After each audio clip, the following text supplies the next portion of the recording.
My name is Shane Liberta. My wife is Debbie.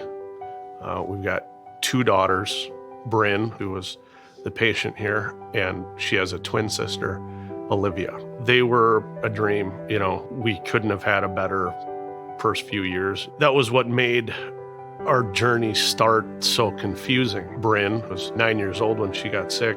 I pulled my truck up to the drop-off for their school bus, and I looked back, and Bryn was just sitting in her seat and didn't get out of the car. And then within 2 weeks of that moment, we realized something was very wrong. She was screaming for 6 hours at a time, and my wife and I took turns holding her on the couch and just looking at each other like, what's happening? When your kid enters a mental health crisis and you've never dealt with it before, and there's this stigma, it feels like you're treading water and there's not a life raft or a boat anywhere in sight. We're going to the pediatrician and saying, what's going on with my kid? Something's in crisis.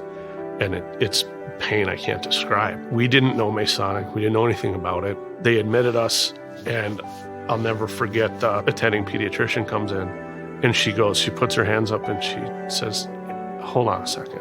I feel like you need to hear me say something to you. I go, okay. And she goes, I think I know what's going on, and we'll make a plan, okay? It felt like these lead anvils were taken off my shoulders. And so we spent an entire week doing diagnostics. Every doctor that came in, whether it was neurology, psychology, pediatrics, they were what we needed desperately. The diagnosis is called pediatric autoimmune neuropsychological disease attributed to strep. It's a catch-all of something that the strep infection did to her brain. They felt very confident in the diagnosis, and at that point, they leaned all in on treatment of that for the next few weeks. We'd been trying being open with her, and she didn't want to hear it. She didn't want to talk. She didn't want to engage. Rocket, the dog, got on her bed. She sat up, smiled, and had an entire conversation for like 45 minutes. Before that, she hadn't talked for 2 days. I think the biggest turning point was when she participated in the outpatient program. That was the most monumental shift that we saw. We work with clients every day for a month. That is what an outpatient therapist would do in a year. So we are literally seeing almost a year's worth of growth in 1 month.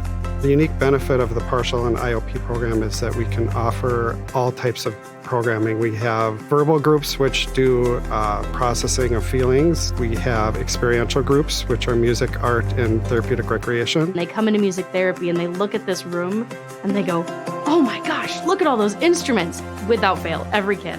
And I tell them that we get to play them during choice time. They can play whatever instrument they want. I can teach them. And over the course of the weeks, you see them slowly start to come out of their shell and open up. You don't know what is going to connect with the kid suffering. I pick her up one day and she's like, I learned how to play Vance Joy Riptide on the ukulele.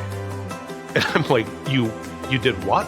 This is like an enthusiastic conversation that I haven't had in 6 months with her. And she says, could I get a ukulele? And I'm like car goes sideways off 35 to Guitar Center. So we got her this ukulele and she played Vance Joy Riptide on the ukulele.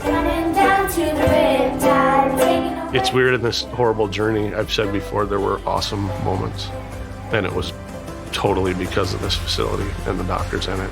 There are very few treatment centers that have all of the services that we offer in one place. There's been a dramatic decline in resources outside of the mHealth Fairview system. So what we're trying to do to compensate for that is build additional programs, and any funding to assist with that will speed up the process.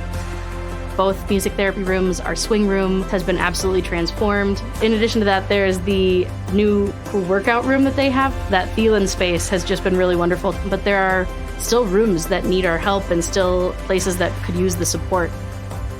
Our follow-up appointment a few weeks ago was with Dr. Schlesinger at the MIDB. And I walked in the door and just thought, this is amazing to see that Institute for the Developing Brain there for kids that are in the place we were a few years ago is really, really exciting. We have great programming. We understand how to do this. The faster the funding comes, the faster these kids can get some help.